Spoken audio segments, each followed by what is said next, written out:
1, 1, 1. Uh-oh, this chair is a little raggedy. We'll see. We don't have anybody on the other side looking at this, making sure this is okay. So, all right. We're going to start off by talking about, first I wanted to share what the concept of street style leadership is. First, tell them who you are. Oh, my name is Michelle. I'm Doris. That's all we're going to say. That's all that matters. Ooh. Can I just give out a disclaimer? Sure. So, I have amazing hair. Let's just put that out there. But today, it's a bad hair day when we decided to start this, so I'm wearing her hat. Normally, you will probably never see this again. Yeah, but you will see her touching it all the time. But that's not what this is about. This is about a concept that I came up with on the road. I went on a sabbatical. It's about almost 2 years ago. Is it 2 years ago? No, a year ago. About a year. Time flies. And it was based on the last team I had. I had built a team for 6 years. Yep. And part of that building is, you know, making sure that you have standards. Anyway, all of this stuff. And when I left, it was so hard for me to leave that team, even to go on a sabbatical, because it was just barely for the first time, like at a moment where everything was copacetic. Everybody was getting along. They were high functioning together. There was no dead weight on the team. And I promised them that I would write a book for them, inspired by them, on the road. And so I worked on that book, and a lot of it came from reflections from reading dozens and dozens and dozens of books, both on development and on leadership and on just life, history. And I came up with this concept of street style leadership.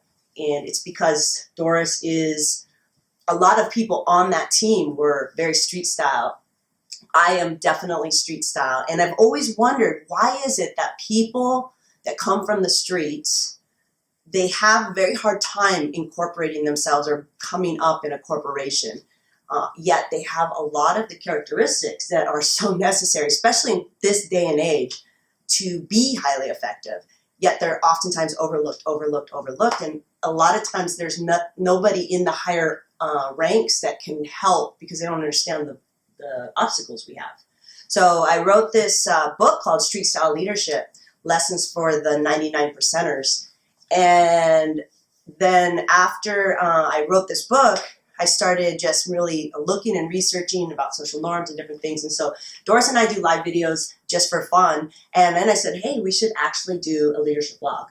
So this is kind of our haphazard. We just went out to eat at La Chispa de Oro, which is a very good, delicious Mexican restaurant in Boyle Heights. Yeah. Is it still Boyle Heights? Yeah. My house. And you didn't have to say that part. Like, who cares? They don't know where we're at. This looks like Melrose. Yeah, you're right.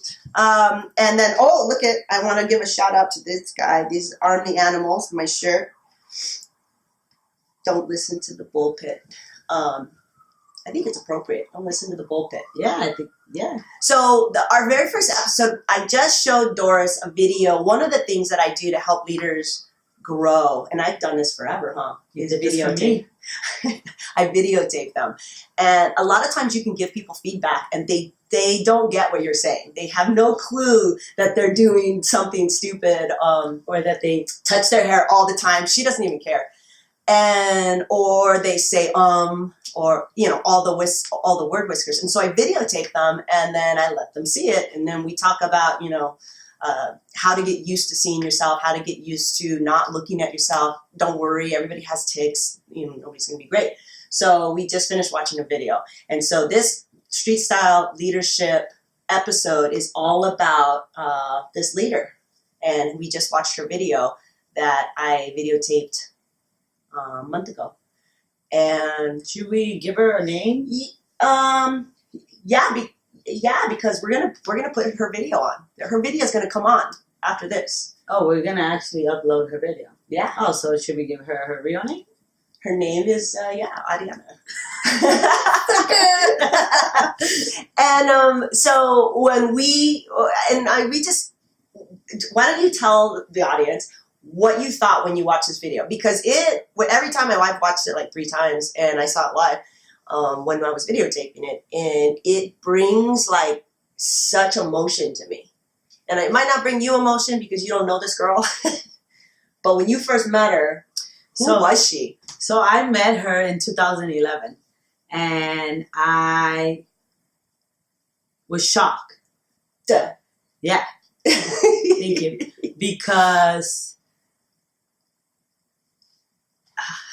she worked in a place that was talked about in a very high, what am I looking for? It was like top echelon, one of the best. It always was considered, this is kind of, what the standard is.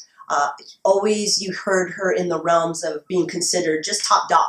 Yeah. In where we work. So walking into the place where I had heard a bunch of amazing stories about, and then seeing what it really was, I was surprised and not impressed. And then I got to know this girl, and I realized that she only did it for the show. It was all a show. Only when people were around that she cared about what she looked like or what her place of work looked like. I mean, I guess that's what it definitely felt like that. It was more important, for sure. For sure. And to see this video almost 6 years later and see the growth of who she is now and the things that come out of her mouth that 6 years ago she would have laughed in your face if you said to her, in 6 years you will think differently, you will believe something different, and you will be a different leader. But 6 or 7 years ago, she would say the words. She could say the words and actually mean it, or not mean it, but say them. Right. But now she won't say the words, but she means it. And she cares. And now she cares about... She got better results, I would say. She got better results back then because it was at all costs. It was not doing it the right way. It was, and that's the piece I think for street style leadership that I really think about, because as a leader of street style leaders, it is critical to help them through that journey of realizing that you have to forgo, it's delayed gratification. The whole marshmallow study, it's in play here. You have to forgo the immediate gratification when you know other people are cheating. You know they're cheating on their time. You know they're cheating on results. It just happens. It's just the world. And when you come from the street and you know how to cheat good, nobody's going to catch you, right? Yeah. You can cheat. And to not do it and to have a less result and not get the recognition, to help a street style leader go through that learning curve, that takes years. Yeah, and it's hard. It's hard. Because you have to do it through everybody else. And when you want the results, you yourself can drive it. And even if you run through people, you can drive it and get there and be considered successful. And it's what she did for a long time. I love Gilbert. He always talked about, but the cost is when you look back, the wake of destruction. You're there. You're the first one there. You're crossing the finish line. Wow, victory. But there's nobody there to cheer you on because you ran everybody over. Yeah. But except, sometimes the CEO who wants the result and doesn't know how you got there. Yeah. And those are the things that show up on reporting. And that's kind of what the whole point is that you heard about this story, you heard about this leader, but when you saw behind, the Oz curtain, she talks about it. She talks about it. And the piece that I think that's difficult to be a mentor and a teacher of street style leaders is that the journey's long. The journey's long. You have to be in it for real. The heartache is heartache because there's only very few people that make it, and very few people in that circle or your environment that believe that you belong there. That's true. Which is hard when you already don't believe it, and you have very few. Explain that, because I don't think the audience understands what you just said. I really don't think they understand what it's like to come from the streets. And when I say come from the street, it could be anything. It could be literally from the street. There were times when I was homeless when I was young. Or it could just be you ran in the streets. Yeah. The people you hung out were rough, were gangs, were whatever. But when you get into corporate America, there's very few people that can see past the facade of hardness that you've created to survive and see what's inside. Yeah. And so when you say there's very few people that believe in you, what do you mean by that? What I mean is sometimes it's even hard for you to believe that you can get somewhere, you can do something, you can do more than what you already accomplished, which in your head is a lot. And then you come across one or two people that say, no, you can do this. You sometimes don't believe it, and they help and push you through it, and you will fall and hit your face 1,000,000 times. And that is hard when you don't have enough people or a lot of people supporting you or picking you up. When one person is the only person that picks you up every single time, it's hard to keep running. Because if you've ever been in a team and you have an entire team behind you to help you through it. That was the team. The pickup is like, all right, let's get up and do it again. And somebody is like 10 people are cheering you on. But when you don't believe it, and you only have one person telling you you can do it, they're just like, this person is delusional. There's no way. Why are they still saying I'll this? carry you, get on. Do they not see all the scars? Do they not see all the blood? Do they not see everybody who says I suck? Yeah. Who are smarter, more important, better. They talk with proper grammar. They wear the right clothes. They live in the right neighborhoods. They have the right car. All of that. They look the part. They look the part, and they're the ones telling you can't do it, or I don't see it, or whatever. And then you have somebody who is, big mouth, who doesn't always say the right thing, who gets in scuffles with, sometimes the wrong people, because I believe in what I believe in, and it took that kind of confidence and that kind of tenacity. They always talk about tenacity, I want tenacity, I want grit. You don't want it. You don't want it, because when you get faced with somebody who really is from the street, who has real tenacity and grit, and they are arguing their point because they are pushing and challenging the status quo, you don't want it.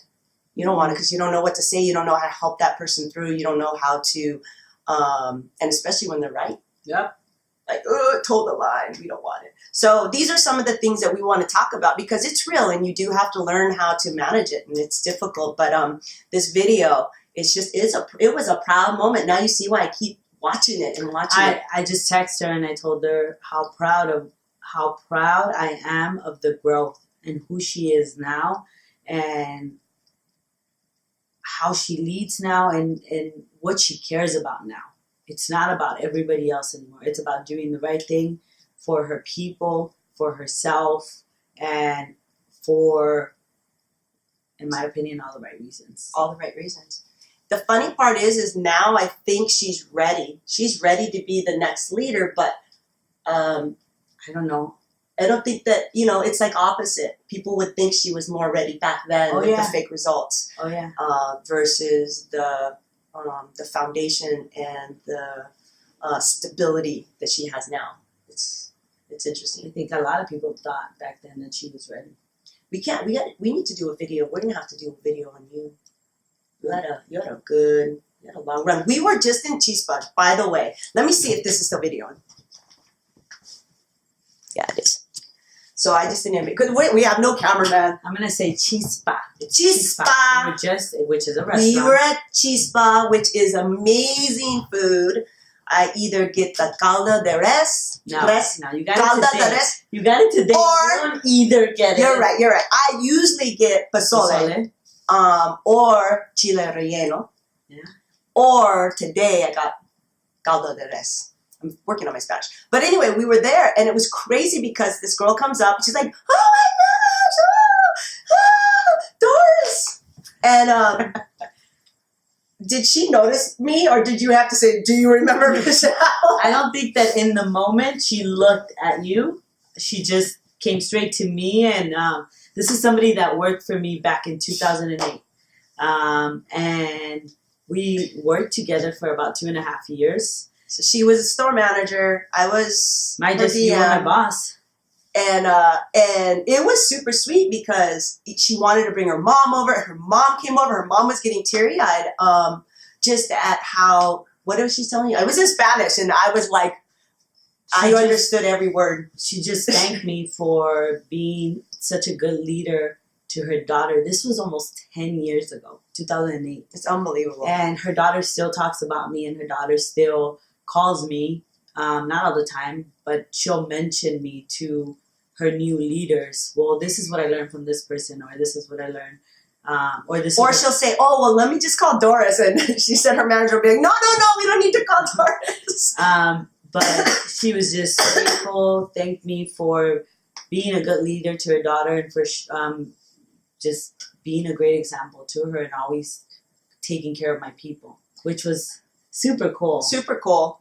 But for me, the point is that a lot of times the people that, and that's what we talked about after, I'm like, a lot of times the people we influence, it's not going to make the news. You know, nobody's going to put it on a scorecard and say, oh, you promoted, 15 people. Although, don't get it twisted. I have developed and promoted a lot of people. Case in point. And trust me, nobody believed that I was going to get you there. Yep. Nobody. I didn't even believe it.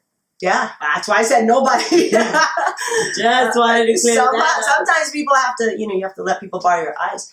But the point is that's the one success. That's not the thousands of Denises that you just do the right thing. Like what this video Ariana's talking about. You do the right thing every day for every single individual. Because trust me, nobody's caring about these people. People talk about how they do. Yeah. But, street and more, we're going to see this entry-level workforce. It's really getting more influence, I would say, by the street because of social media, because of the influence of friends, because the lack of influence of parents. This entry-level workforce is becoming more and more street. Even kids that aren't street, they're all thug life, So the parents, it's true. Amber. So the point is that the people that are leading from an understanding, they're already street style. They've already had to adapt into two different worlds. Very, I need to come up with the term for it. Like, I was thinking interracial. I'm interracially made. But what is like inter-neighborhood? Where you have to live, when you go into corporate America, you have to live, you learn a whole, right? You have to learn a whole different freaking language and understanding, and it's just completely different. The rules are different. I call it, it's just a legal gang. Corporation's just a legal gang. That's in my book. Don't try to steal it. It's already there. But I need to get this book out. Listen, I need to find an editor and a publisher because I'm not going to self-publish. So you need to hurry up, though. I know. I don't think you're looking. I'm looking. Are you? I am. I work like 60 hours a week. I understand, but I've been hearing about this book for over a year, and I still don't have it. Give me the raw copies. Oh, my goodness. All right, so here's a video. You might not be that impressed, but if you know her, you're going to be extremely impressed, and we're very, very proud of you, Ariana. Very proud. This episode is dedicated to Ariana for doing such a good job. That's it. We should probably have her as a guest. We'll see what she talks about. She has a half an hour to talk about it, so yeah. That was 10 minutes. Oh, no. You thought. Have you seen your agenda? Oh. And how? Yeah. Is it recording? Yeah. We got a minute and 30 seconds. Should I start now? It's all you. Okay, I don't know everybody. So I'm going to start with introducing myself, the view. My name is Ariana.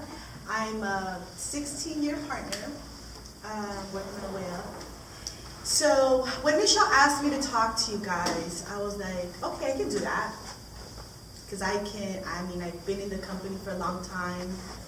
I know what needs to be done. For those who work with me, right? Yeah. I'm a very assertive manager. I'm very straightforward. And so I was sitting and I was thinking, what can I possibly say to the supervisor team of our district that will make an impact, that will really get them to think about where we're at, where we want to be. How can I get them to self-reflect and think about and make them understand that the only control they have is really to themselves. Can't control anything but yourselves. How can I get people that have been in habits for so long, some are good, some are bad, have really high standards, have the honor and the self-discipline to do the right thing when nobody's looking. So I'm going to share a little bit about my story. It's a tough one. It's hard because, I've been a manager that has been very successful early on in my, manager career. I've been considered a bad manager or not a performing manager. And, so I'm going to talk a little bit about that, and I hear the demons. So I'm going to talk about that, and I'm going to just share my experience. And then I'm going to kind of go over the things that I've learned. So, when I was a new manager, it was a long time ago, back in 2006. I was right from assistant manager. I went to one of the highest volume stores there was at the time. I mean, it's pretty low now compared to the stores we have, but I was amazing. I staffed, I cleaned my store, I got people to work, I moved the line, my case was good. I did everything that I thought a manager had to do. I worked the floor, I was amazing on bar, I could take an order, I did everything. and I was number one in the country sometimes for a lot of things. I was number one in the country for when we launched ovens and we sold breakfast items. I sold 536 in one day. I mean, there was a lot of planning, right? For those who've been long enough with the company and remember Sorbetto, I was number one in the country. When we launched oatmeal, I was number one in the country. I had Howard visiting me. I was considered a good manager. But what people didn't know, and what I didn't even really think about until much later, after a lot of reflection and a lot of just looking internally, is that when I would drive home, I had a knot in my back. And I would, tears coming down my face. I would work 12 hours. I was not a lunch, not a 10, not a bathroom break. I was tired. So I would go home and to my kids, not be present as a man, as a mother, my relationships as a person. I gave it all to my job because I thought that's what being a good worker was. That's work ethics. That's what was expected of me. And then I would come the next day and put on another show and be amazing. And another thing other people didn't know is that when I stepped out of the store, if I got sick, if I went on vacation, my store would fall apart completely. Orders were screwed up, displays wrong, people didn't know what to do, money, all the issues that you supervisors are supposed to be doing. And, it was easy to blame. Well, I would blame my assistants. I would blame my supervisors. I told her, so talk to my DM, I told them. They must not be good. And it wasn't until I got somebody, I don't want to say their names, but I got a different type of leader who put me on the other side. So she actually pulled me out and made me watch my team work. And I just, for the first time, I was the customer side. And I saw the pain, I was in pain of the bad service and just the low standards my team had. Low standards. If I wasn't there to say clean that refrigerator, it wouldn't get cleaned. If I wasn't there to say smile check, they wouldn't smile. Nothing was authentic, nothing was natural, nothing was fun, nothing was happy, nothing was successful. It was me giving a whole bunch of tasks and to a point bullying people into doing their job. And it was heartbreaking. It was heartbreaking because I, at that point, realized that I'm affecting people in relationships with families, people who strive to develop and make it their career, in management, in whatever. And it wasn't until that leader told me, kind of what Michelle said right now, I am here for the person. I'm here to inspire and to teach and develop the individual. This may not be where you stay forever, but while you're here, I am going to treat you like the diamond you are, right? Like that I am going to help you any way I can to be the better you. Because once I get the better you, everything else will come to play. When I can communicate with my team, the individual, when I can say, when I can get my team to look at their shift or the store the same way that what my expectations are, will I make a real difference?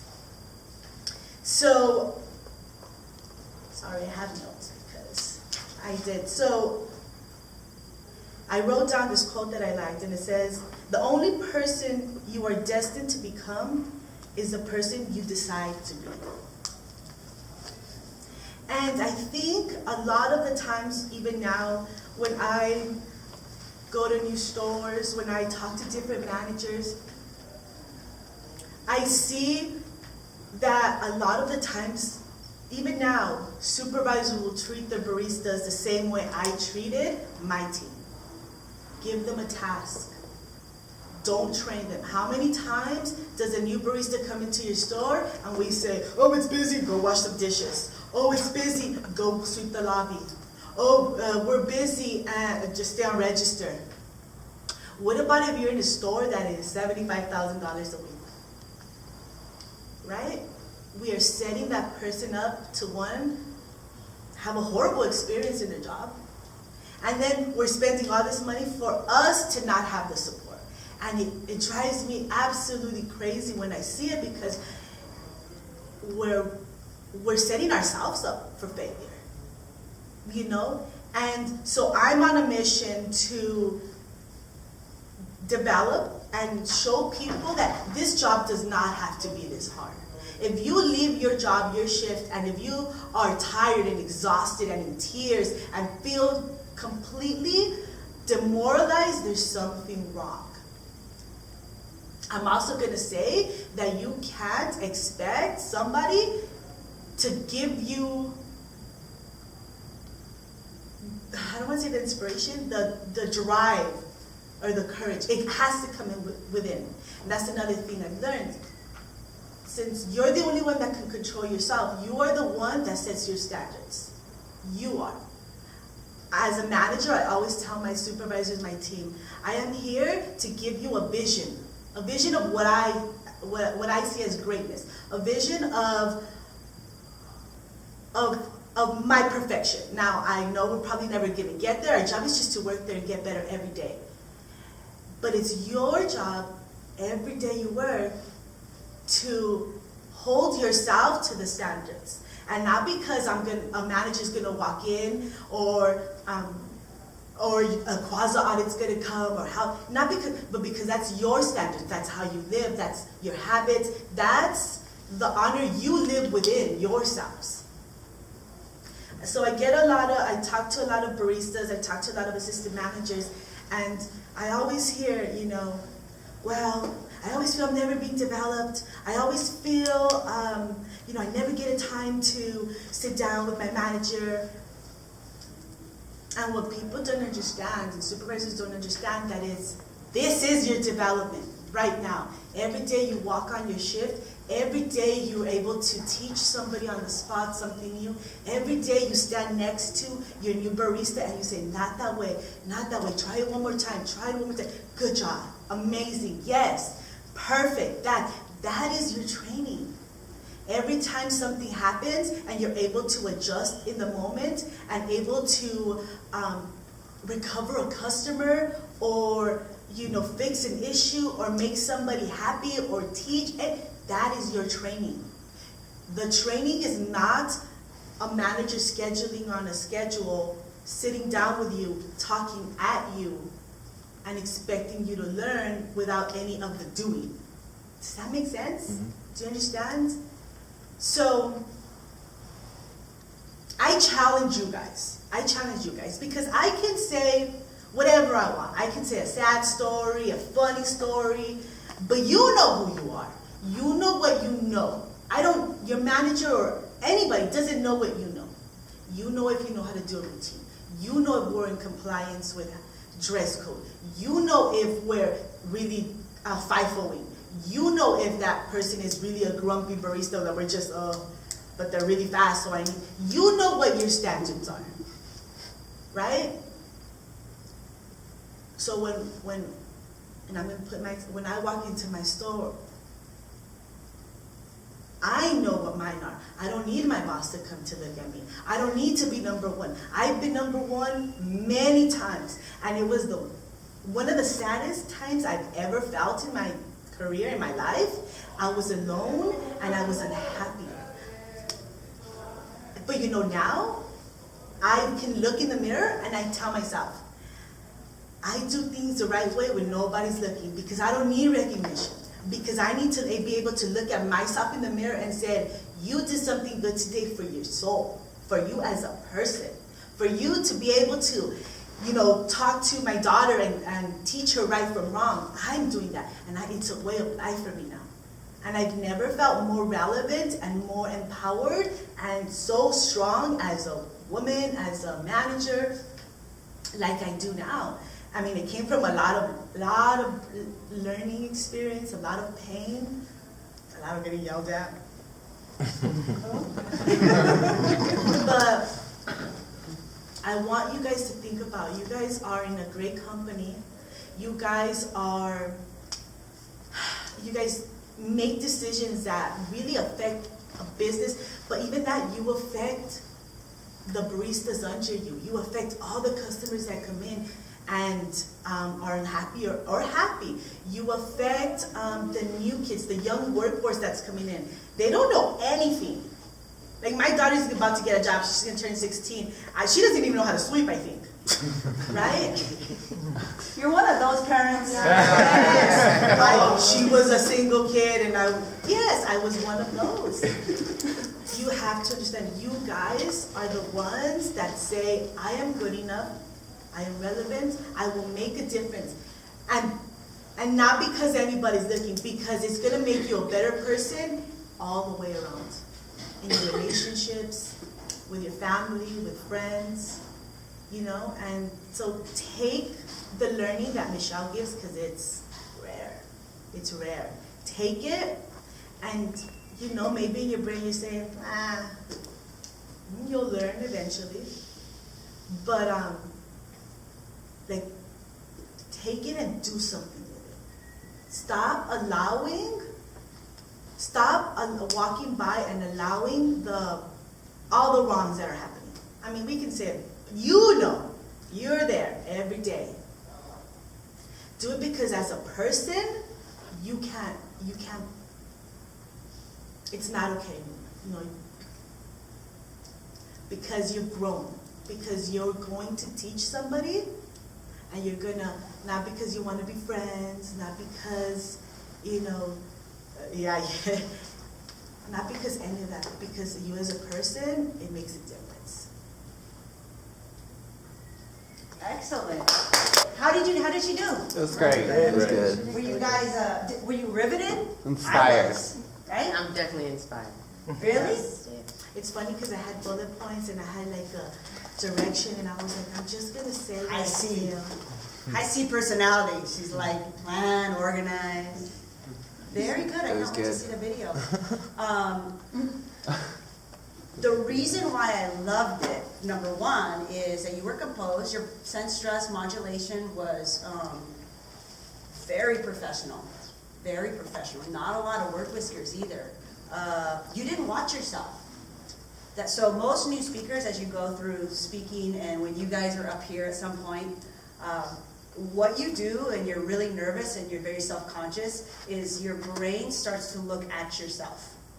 And when that happens, you can no longer stay in a moment. And so, have you ever talked and then you're like, where am I? It started happening towards the end. Did it? Because you didn't know how to wrap it up. Yes. Yeah. You were trying to find the good- finish. You a were good circling. one. You're like, circles. I want like, you wanted like a, I wanted and then you're just like, the drain that's going. I'll perfect it next time. Yeah, I can't wait. I should start bringing all the managers up to our shift supervisor meeting and have them tell their story. I think it'd be very beneficial because every single manager, we're actually talking at a place called Home Monday to help talk about our stories, our different stories to, you know, kids that need to know that there's other kids out there that grew up and became something and they were just like that. It's necessary. You need to know, when you watch a polished speaker, you're like, oh my gosh, I'll never be like that. But you need to know what they were like before they were polished. You need to know what they were like, their first speech that was horrible, or their first, you know, Steve Jobs was horrible, and he's just such a beautiful speaker. But you hear and see some of his first speeches, and you're just like, nervous for him. So this is relevant. It's important stuff. And you guys were a really friendly, easy audience to do it in front of, huh? Yeah. So it was Especially great. when you smiled. Oh, thanks. I was like, you put me at ease.